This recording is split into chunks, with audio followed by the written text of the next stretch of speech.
I Hello, boys and girls. So prior to us leaving, we had started 13.4 notes, and it was on compound interest. I believe I had already gone through the explain. You had already done the your turn. I will upload these in case you don't have them.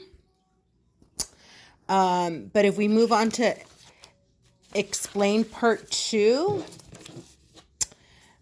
according to my notes, we started, but we didn't quite get to the second example. So I'm going to be going over the second example just in case you don't understand, and then I'll do it, explain three.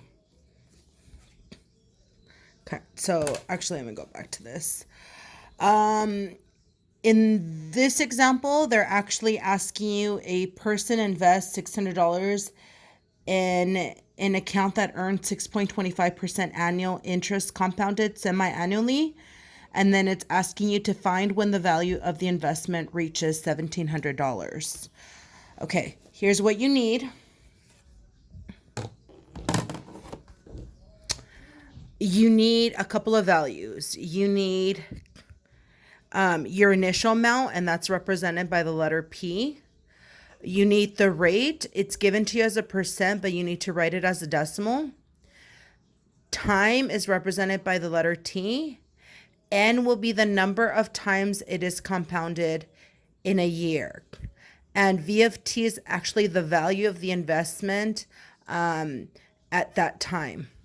And the formula you're going to be using is V of T equals P times the quantity of 1 plus R over N to the power of N over T. So here's what we know.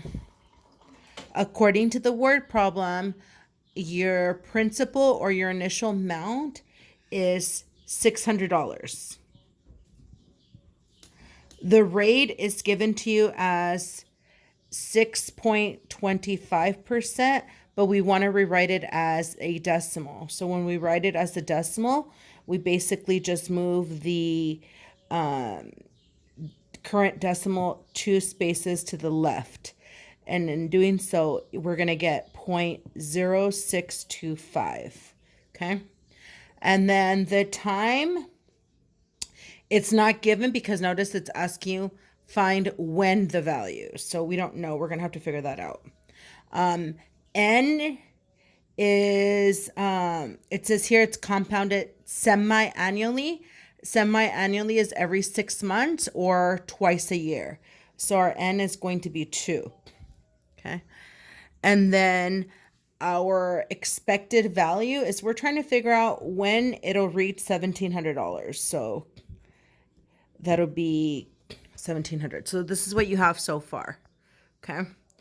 So now we're going to substitute all these values into the equation. So you should have 1,700 equals 600 times 1 plus 0.0625 over 2 to the power of 2t.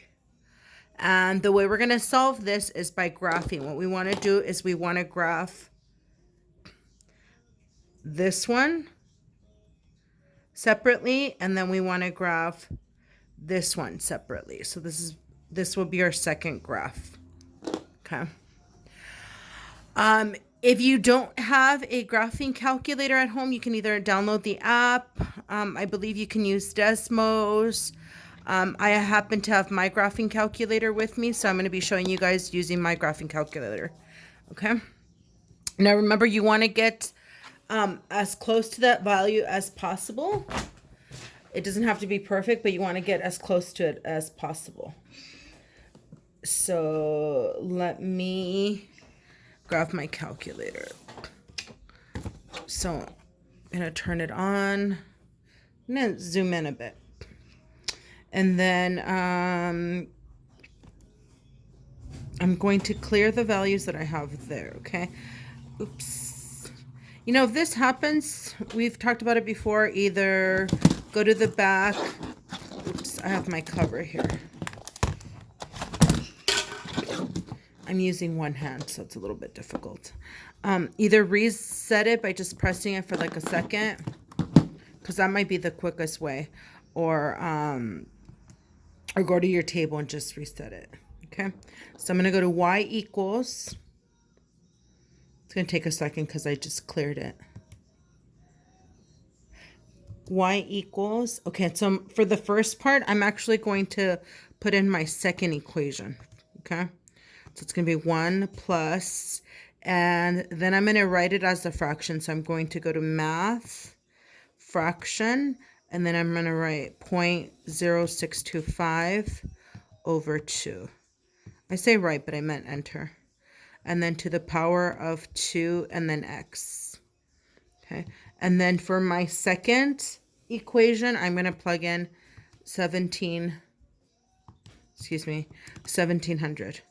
And then we've talked about this before, that we might have to adjust the window settings, but for now I'm going to go ahead and just press graph. See what we get.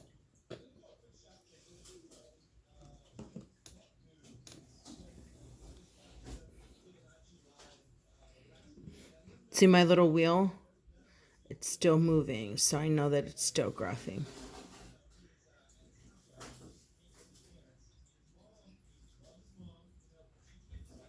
Okay, it stopped, but I have no picture in my window. So this is where I have to go back and change my window settings. So I'm going to press window. I don't care for the negative x value, so I'm going to put 0. For the maximum, I'm going to go ahead and put 100, and then my scale is 10. I might have to change that, but for now, I'll go ahead and keep that. Y value is 0. Again, I don't want the negative window for now. My Y max, because I want to see when my investment goes from 600 to 1700. Obviously, it's increasing. So my Y max, I'm going to put it at 2000. Just enough to give me some window space. And then I'm going to go ahead and put 100. Everything else should be fine. And then graph it. If we need to adjust it, we'll adjust it.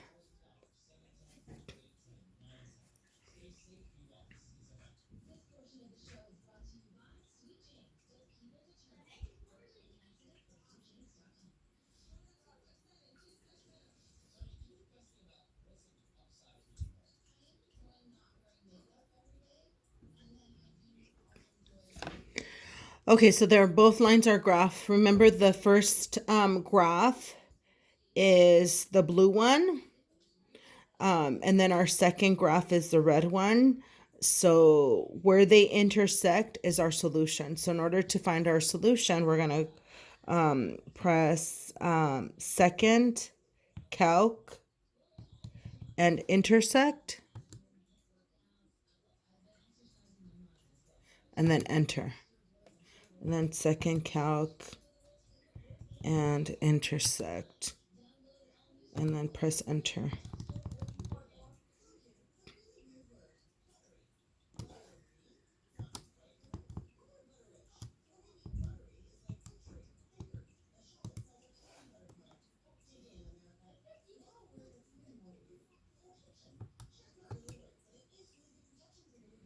Okay. If you noticed here, I ended up getting x is 16.9 approximately when y equals 1700. So our solution is our x value. And since we're talking about years, we're going to say it's approximately 17 years. So I'm going to round up. So my solution will be T is approximately 16.9 years, or you could just write 17 years. Okay. You guys can go ahead and try the your turn, and then I'll post the answer to that one.